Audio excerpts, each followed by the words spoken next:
Boa tarde, doutores. Boa tarde, pessoal. Tudo jóia? Boa tarde, doutor. Tudo na paz?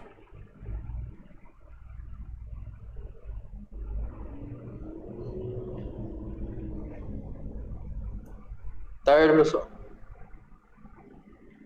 Pessoal, aula passada nós falamos da parte do AVC, né? Do AVE isquêmico. E hoje a gente segue para a parte do AVE hemorrágico, mas antes a gente tem que comentar um pouquinho, pelo menos, da sobre alguns exames, né? Principalmente quando eu falo de exame imaginológico para esse meu paciente. Tranquilo? Então vamos lá. Falando do AVC isquêmico, né? Fora aqueles sintomas, aqueles sinais, sintomas neurológicos, eu faço toda a minha avaliação semiológica. Eu busco alguns exames complementares para me ajudar a fechar esse diagnóstico. Ou às vezes não para me ajudar a fechar o diagnóstico, mas para me guiar para um tratamento melhor para o meu paciente, um tratamento mais adequado.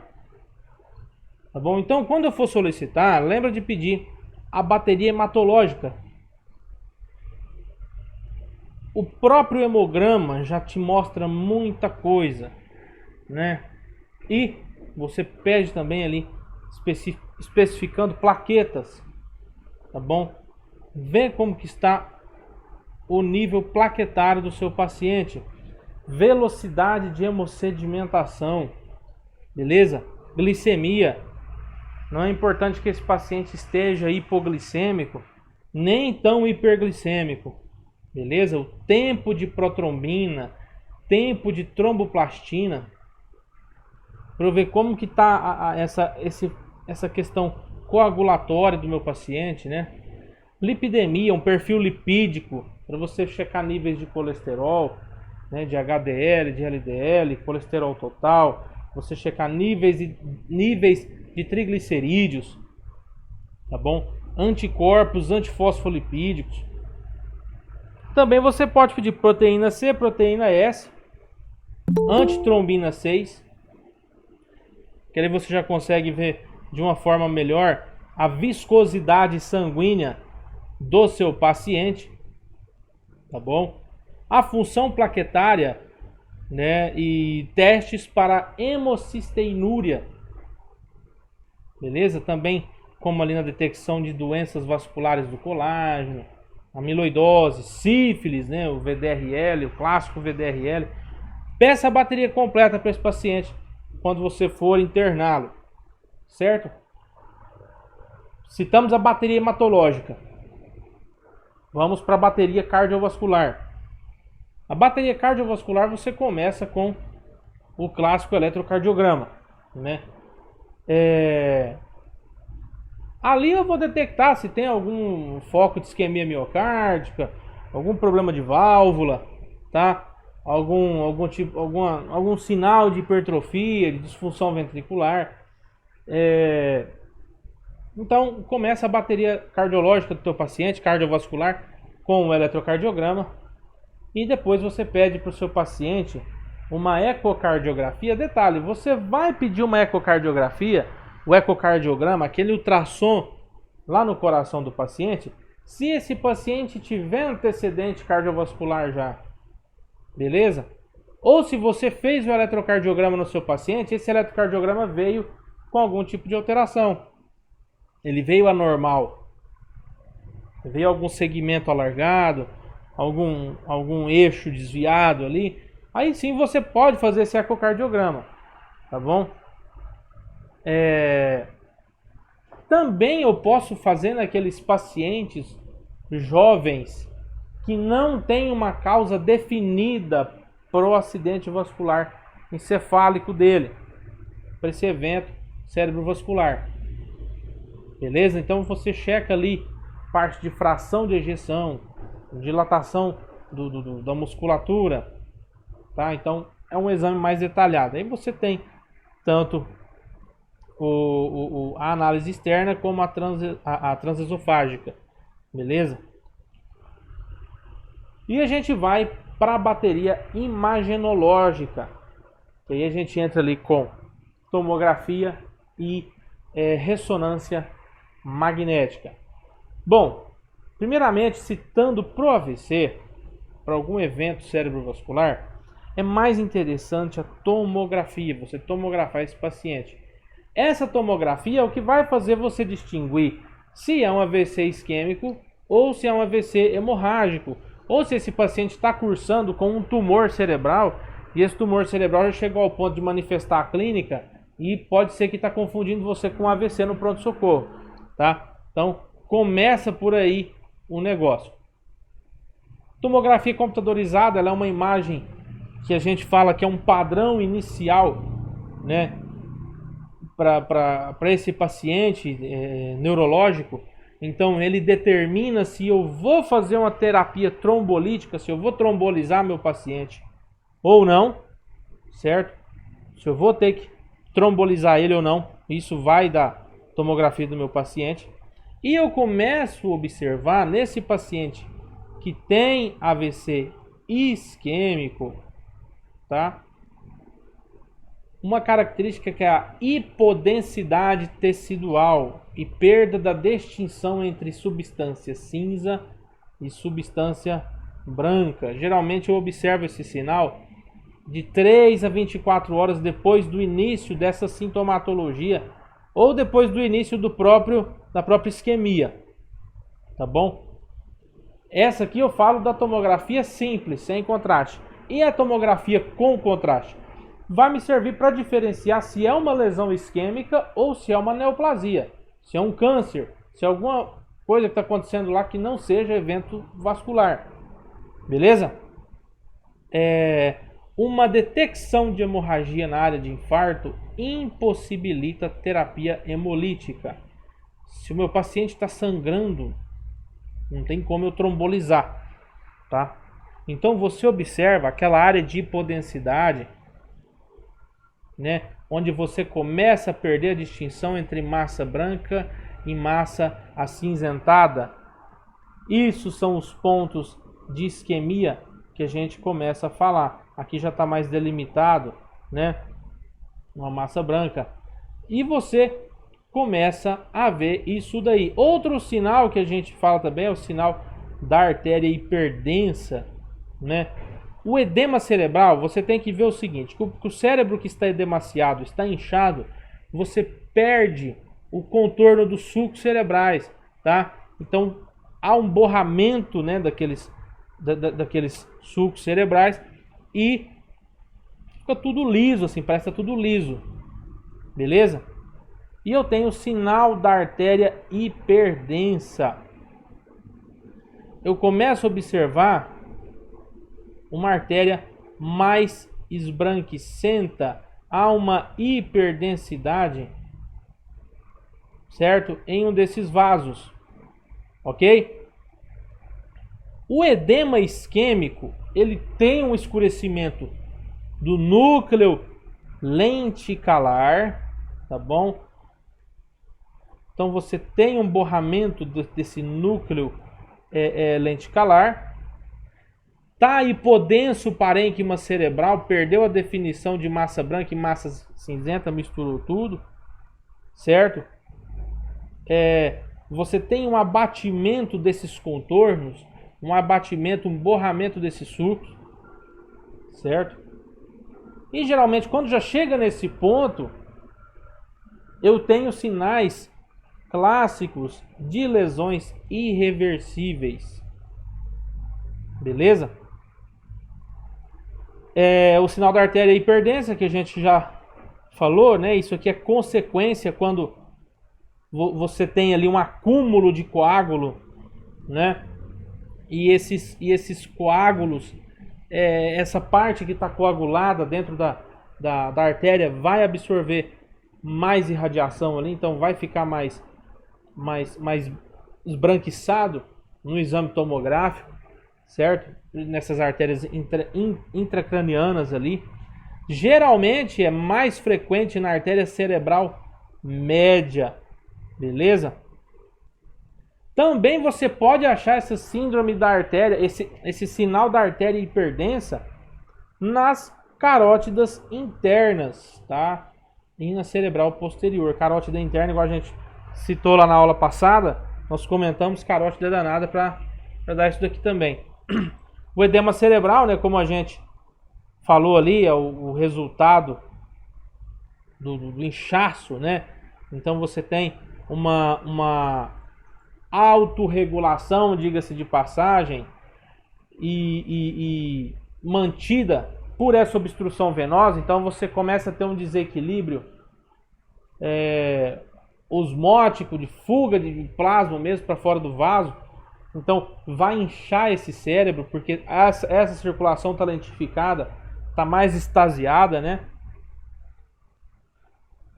E a ressonância magnética, eu posso utilizá-la porque ela é mais sensível para fazer a detecção de uma isquemia precoce, beleza? No arroz com feijão do dia a dia, você vai solicitar de cara para o seu paciente a tomografia, a TC de crânio, beleza? Nessa ressonância magnética eu também consigo avaliar alguns tipos de anormalidade tecidual e também de fluxo sanguíneo, né? Alguns indicadores qualitativos, só que não é capaz de predizer o volume final da lesão ou se o dano é reversível. Aqui eu já vou ver pela tomografia, beleza? Não permitido em pacientes com dispositivos ferromagnéticos. Exemplo, aquele paciente que tem marca-passo. Diga-se de passagem que a ressonância é um ímã gigante, né? Então, se vai um marca-passo ali dentro, o marca-passo pode danificar, pode ser danificado devido àquele magnetismo, beleza? Provavelmente alguém de vocês já deve ter ouvido aquele caso não lembro se foi um médico ou um enfermeiro, que foi atingido por um balão de oxigênio dentro da sala de ressonância. A hora que ligou a máquina puxou o torpedo de oxigênio e acertou o camarada lá. Beleza? Então, qualquer paciente que tenha dispositivo ferromagnético, a gente não põe lá dentro da máquina de ressonância. Beleza? Vamos lá. Outro tipo de exame que eu posso fazer no meu paciente: a punção lombar. Cuidado que a punção lombar eu não posso fazer, torna-se uma contraindicação se o meu paciente tem sinais de hipertensão intracraniana, beleza? Sinais de herniação cerebral. Então fica de olho ali, porque às vezes é um AVC hemorrágico e você solicita uma punção lombar para esse paciente. Tranquilo? Mas na punção lombar, se eu detectei que é um AVC isquêmico, já tomografei meu paciente, bom, quero fazer uma punção lombar para ver como que está o líquido céfalo-raquídeo. Ali você consegue checar a presença de hemorragias, certo? Se tem presença de hemácia ali, você consegue já prever uma possível futura meningite química nesse paciente.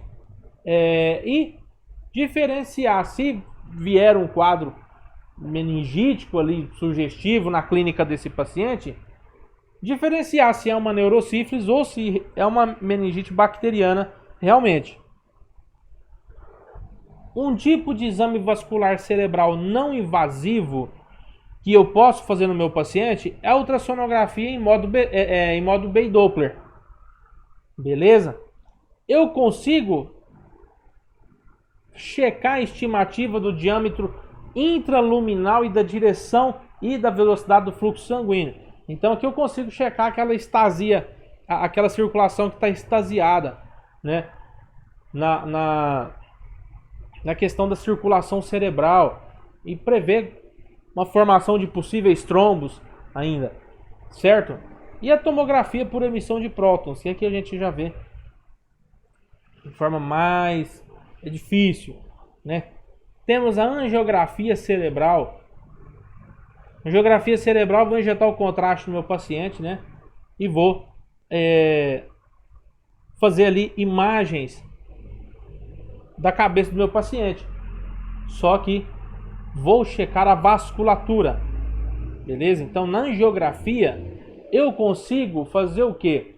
Checar como que está a vasculatura nesses pacientes com suspeita de lesão cirurgicamente removida.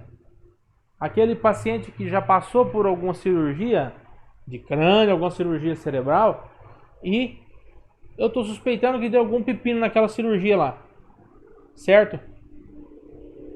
Eu consigo visualizar esses vasos, essa rede vascular, numa definição maior. Eu consigo fazer a seleção desses pacientes por uma endarterectomia carotídea ou não. Possui radiação ionizante e ele é invasivo. Então, por isso eu tenho que tomar cuidado com o meu paciente se o meu paciente não está instável, porque pode provocar hemorragias, eventos hemorrágicos, e o paciente vira óbito com angiografia cerebral. Então eu vou fazer naquele paciente que já está um pouco mais estável, um pouco mais tranquilo, onde a situação já está mais dominada. Beleza? Eu consigo observar anormalidades vasculares, como estenose, estreitamento de algum vaso, aneurisma, alguma circulação colateral que está tendo ali, ó, beleza? Algum tipo de aneurisma que está para romper ou que já rompeu, eu consigo observar. Consigo observar se há alguns outros aneurismas em formação, em transcurso ali, então eu já consigo dar uma segurada na clínica do meu paciente pela angiografia, né? Malformações arteriovenosas, cruzamentos arteriais que não deveriam ter, eu consigo visualizar tudo pela angiografia, beleza? Quais são os diagnósticos diferenciais do AVC isquêmico? Vamos lá. Lembrando que o AVC isquêmico, ele geralmente ele é indolor, ele não acorda o paciente, né? Então qualquer tipo de patologia, dizemos assim, que tenha uma evolução gradativa e que não manifeste aquela clínica exacerbada, aquela clínica violenta no meu paciente acorda devido a essa clínica, diga-se de passagem, pode entrar no diagnóstico diferencial, tá? Como um tumor que tem ali uma evolução de semanas, de meses, né? Ele tem um início gradativo, e o paciente começa a falar assim, eu comecei a sentir umas dores de cabeça, e aí foram piorando, depois eu comecei a ter tontura, depois eu comecei a ter isso, eu comecei a enxergar mal, eu comecei a ter desmaio, tranquilo? As próprias enxaquecas, porque uma crise de enxaqueca muitas vezes pode vir associada a alguns déficits focais associados, como a hemiparesia, aquela enxaqueca que o paciente fala assim, que chega a adormecer um lado da face, beleza? Então começa ali unilateral, o paciente fala que lateja a cabeça, pode ter aura. O que é aura? É aquele tipo de sintoma que precede essa dor de cabeça, essa enxaqueca. O paciente fala assim, um exemplo de aura, tá me dando enjoo. Quando me dá enjoo é porque minha cabeça vai doer, tá? Então são sintomas que precedem. Ou as minhas vistas estão embaçadas. Quando minha vista embaça, minha cabeça vai doer. Então essa é a famosa aura, enxaqueca com aura, beleza? Crises convulsivas, né? As próprias crises convulsivas podem confundir também ali, porque elas acabam estando dentro de uma afetação neurológica, pode ser tanto isquêmica ou hemorrágica, né? Tanto no acidente vascular cerebral ou no ataque isquêmico transitório, apresenta, né, essas hipoestias, hiparesias, sem ações motoras involuntárias. Então pode entrar dentro desse diagnóstico diferencial tranquilamente. Episódios hiperglicêmicos e hipoglicêmicos. O hipoglicêmico ainda principalmente, que você começa a referir muita tontura, dor de cabeça e até o desmaio, né? Até ele chegar ao estágio do choque hipoglicêmico.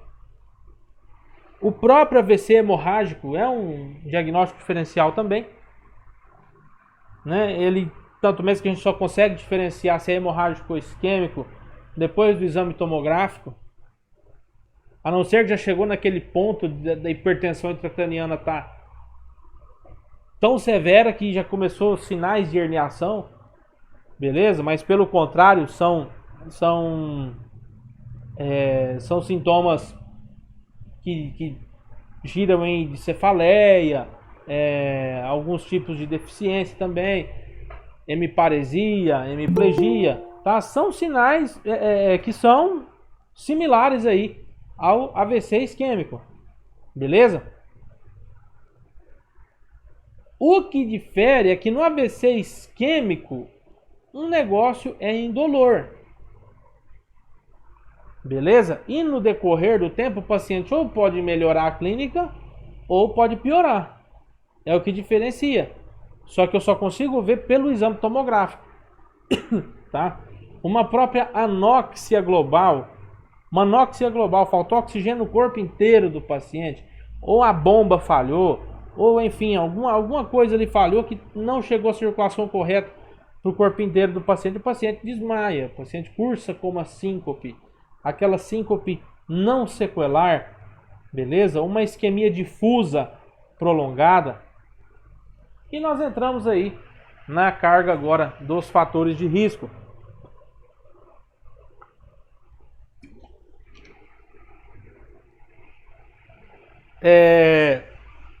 Primeira coisa, ao orientar esse paciente, eu preciso, em qualquer tipo de consulta médica, eu preciso orientá-lo dos riscos do dia a dia dele ali. Primeira coisa, controle da pressão arterial, né?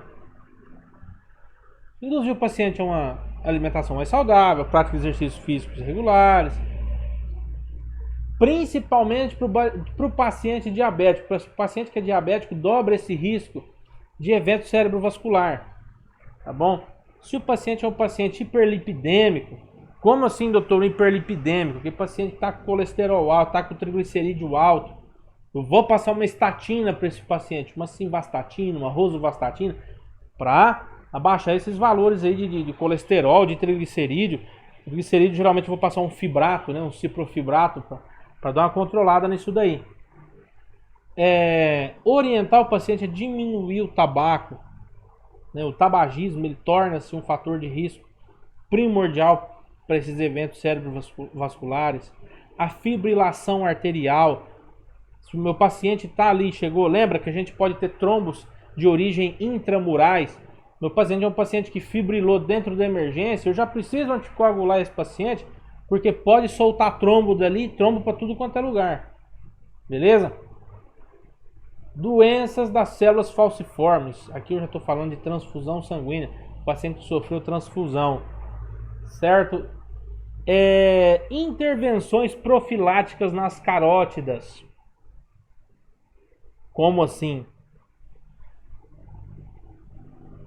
Eu preciso restaurar o fluxo sanguíneo numa carótida quando essa carótida está estenosada, quando está obstruída. Quando houve uma redução do diâmetro da artéria carótida sem ulceração, não rasgou a carótida, não lesionou a carótida, então eu consigo fazer uma endartectomia ipsilateral, eu consigo fazer uma angioplastia, né? Uma colocação do stent, aquela molinha que vai lá dentro do vaso e faz com que dilata de novo aquela porção do vaso e expanda uma luz de passagem para essa corrente sanguínea, beleza? A prevenção secundária em pacientes com AVC ou ataque isquêmico transitório prévio. O paciente que já teve isso daí, ele é muito propício a ter de novo. Então eu preciso tratar esse meu paciente de forma preventiva para que esse paciente não sofra outro evento cerebrovascular. Certo? Então eu preciso manter esse paciente em antiagregação plaquetária. Eu preciso manter um controle de hipertensão arterial nesse meu paciente. Se é um paciente hipertenso, eu preciso controlar a pressão arterial, tá bom? Eu preciso controlar a coagulação do meu paciente. Eu preciso controlar aqueles parâmetros lipídicos do meu paciente lá, beleza? Depois que esse paciente passou por um evento cerebral desse, eu preciso cuidar para que não ocorra novamente, porque a chance de ocorrer de novo é muito grande, certo? O próprio stent torna-se uma prevenção para um futuro ataque isquêmico transitório, ou para um futuro outro, né? AVC, beleza? Então, pelo menos aquela área em que o stent foi colocado, aquela área não vai estenosar, o stent vai segurar ela. Alguma dúvida, pessoal? Ou tá tranquilo? Por enquanto, de boa.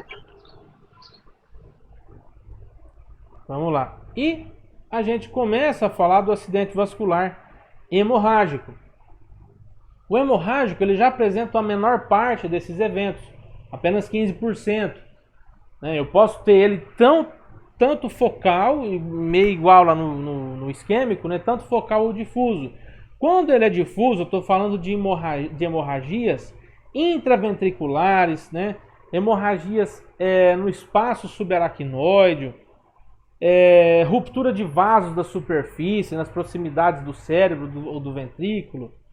Esse sangramento geralmente vai para o líquido céfalo-raquídeo também.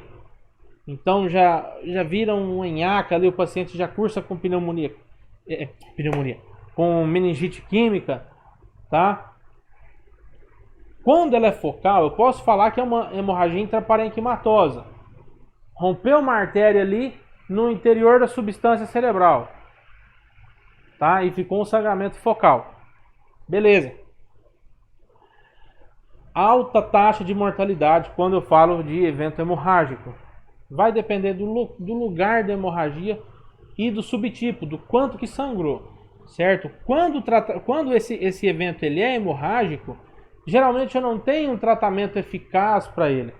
Tá? O foco aqui é a prevenção. Então eu tenho ela focal, né? Eu tenho tanto intracerebral, ou pode ser subaracnoide, por baixo da capa, tá? De uma maneira mais abrangente. A fisiologia da hemorragia subaracnoide, a fisiopatologia, né, pode vir tanto por aneurismas, né, ruptura de um aneurisma. Esse aneurisma pode ser tanto um aneurisma prévio aí que foi sacular, que foi fusiforme, né, aquele aneurisma que pega ali uma maior abrangência e pega algumas ramas daquele vaso calibroso, ou pode ser um aneurisma sacular que ele é mais focal. Até esse aneurisma se rompeu, o paciente tem uma crise hipertensiva algum dia aí devido a uma emoção mais forte e esse aneurisma rompe, tá bom? Quais são as manifestações clínicas? O paciente pode apresentar para você rigidez de nuca, porque houve esse sangramento na região subaracnoide e pode ter contato com o líquido cefalorraquídeo, beleza?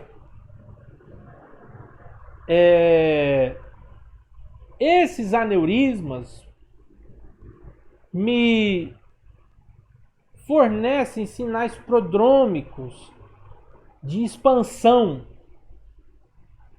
Como assim? A gente fala invadem sentinelas, que é aquele paciente que começa a cursar com aquela cefaleia de início brusco e náusea e vômito, acompanhado de pressão alta, PA elevada, um pico hipertensivo. É aquele paciente que está dando febre, aquele paciente que está quente. Ele tem alteração transitória do estado mental. É aquele paciente que pode perdurar num coma por vários dias, né? Quando tem essa hemorragia subaracnoide aguda, posso ter irritação meningea, por isso que eu vou ter rigidez de nuca. E também o paciente pode falar para você que está com fotofobia. Ele não aguenta olhar para a luz, né? Dói o fundo do olho. Beleza? É bem característico. Claro, na hora você tem que parar um pouquinho, dar uma organizada nessas informações para você falar, bom, isso aqui é uma clínica que possivelmente pode ser uma hemorragia subaracnoide. Beleza? Você consegue observar hemorragias retinianas bem circunscritas, vermelho vivo. O que eu vou pedir para esse paciente? Primeira coisa, teste laboratorial, né? O hemograma, plaqueta, tempo de coagulação e análise de eletrólitos. Tempo de coagulação aqui muito importante para esse meu paciente, tá? Aqui é o seguinte, o paciente chegou com essa clínica, você está suspeitando hemorragia subaracnoide, te propiciou essas clínicas, então eu preciso tomografar esse paciente de uma forma rápida. Uma tomografia de emergência já vai me ajudar ali. De acordo que vai passando o tempo desse evento, a sensibilidade da tomografia vai declinando também. 24 horas depois do início, a sensibilidade dessa tomografia cai para 90%. Então eu começo a ter uma atenuação do sinal compatível com a hemorragia. No caso de uma ruptura de um aneurisma sacular, eu consigo observar uma atenuação do sinal nas cisternas basais, né? Na fissura lateral cerebral ou também na fissura intrahemisférica. Eu consigo observar essa atenuação de sinal nessas fissuras. Se foi uma ruptura de uma malformação artério-venosa, ou se foi um próprio aneurisma micótico que rompeu, eu consigo ver sangue sobre as cavidades ou no próprio interior do parênquima superficial do cérebro. Beleza? Já é algo mais característico. Como assim? Aqui eu tenho um sinal de uma hemorragia subaracnoide que pega bem a fissura interhemisférica. E aqui você consegue ver o aneurisma. Essa bolinha aqui bem formadinha. Tranquilo? Lembra quando eu tenho os sinais de hemorragia subaracnoide que pegam as cisternas, né? Aqui eu tenho cisterna silviana esquerda. E aqui eu tenho também uma hemorragia, um foco hemorrágico bem na fissura interhemisférica. Eu tenho hemorragia bem aqui nos cornos anteriores, né? Nos ventrículos laterais, no terceiro ventrículo. Então eu consigo observar esses pontos que estão hiperdensos, que estão bem esbranquiçados, que são radioopacos. Radiopaco, ele segura irradiação, então fica mais branco esse sinal. Beleza? Vantagem dessa tomografia, de eu tomografar esse paciente de forma precoce. Eu consigo ter a localização exata do hematoma, o volume aproximado do hematoma, consigo ver sangue dentro do ventrículo ou sangue no espaço subaracnoide, hidrocefalia, eu consigo ver também se meu paciente tem, desvio da linha média. Geralmente esse desvio da linha média é quando sangrou demais ou o cérebro está passando por um hematoma, está cursando com um hematoma de um dos lados, né? Sinais de herniação cerebral, beleza? A hemorragia na sua fase aguda aparece na tomografia como áreas de maior densidade representadas por áreas mais claras, né? Então são aqueles pontos hemorrágicos. Na tomografia contrastada, contraste, eu mandei contraste para dentro do vaso, é porque eu quero ver como que está o vaso lá dentro. Então eu consigo checar tanto o aneurisma que rompeu, o grande aneurisma que está para romper, até a má formação de artérias e veias, né? A má formação artério-venosa. Diagnóstico. Vamos lá. Quando eu falo da punção lombar, se suspeita, né? Continuar mesmo com a tomografia de crânio sem alterações. Só que é o que eu falei para vocês, se o paciente tem sinais de hipertensão intracraniana, não funciona esse paciente, beleza? Na punção lombar eu tenho uma vantagem que, igual a gente viu ali atrás, eu consigo detectar sangue, né, no líquido cefalorraquídeo,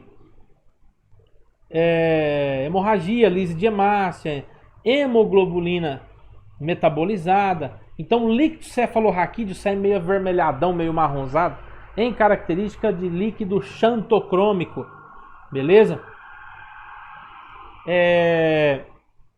Na meningite química, você consegue ver presença de sangue ou produtos de degradação no interior desse espaço subaracnoide, né?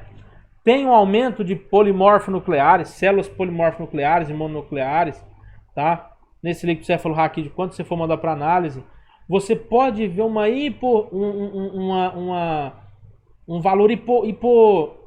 valor de baixa glicose nesse líquido cefalorraquídeo, porque houve um maior consumo, tá bom? E proteinorraquia elevada, excesso de proteína no líquido cefalorraquídeo. A própria angiografia cerebral também eu consigo checar o foco da hemorragia, mas torna-se um pouco mais perigosa, né? Nesses processos hemorrágicos. A ressonância também eu posso usar, mas ela é menos sensível que a tomografia, né? E falando da hemorragia intracerebral primária, intracerebral, dentro da própria massa mesmo, eu tenho ela ali consequente de uma hipertensão crônica, né? Uma hipertensão mal controlada, uma má formação arteriovenosa, angiopatia amiloide, né? Diástase hemorrágica, uso de drogas em abuso.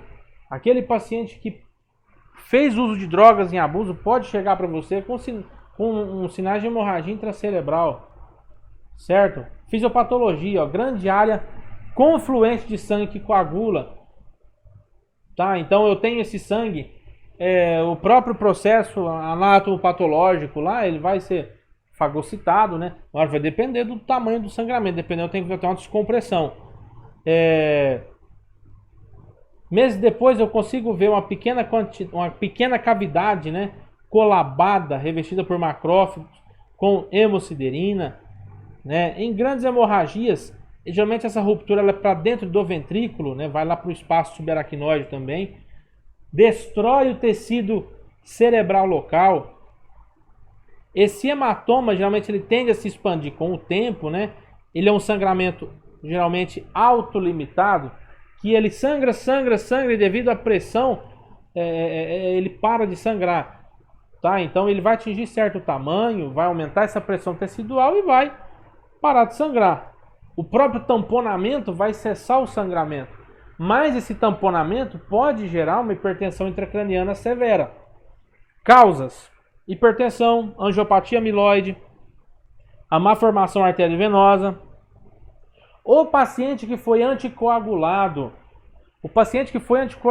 que foi trombolizado, tá? Principalmente no pós-Covid, a gente começa a ver agora pacientes que receberam anticoagulação com varfarina, com enoxaparina, com rivaroxabana, às vezes sofrendo esses processos de hemorragia intracerebral. Pacientes com leucemia, policitemia vera, trombocitopenia, hemofilia, patologias que incluem os fatores de coagulação, né? Vasculite infecciosa e não infecciosa, então já tem alteração da conformidade da parede do vaso, neoplasias intracranianas, trombose venosa, abuso de simpatomiméticos e cocaína, beleza? Manifestações clínicas. Vamos lá. São as mesmas do AVC isquêmico, só que dependendo do local da lesão, vai ser mais forte essa sintomatologia ou não. Né? Geralmente eu tenho ali padrões característicos de perda neurológica.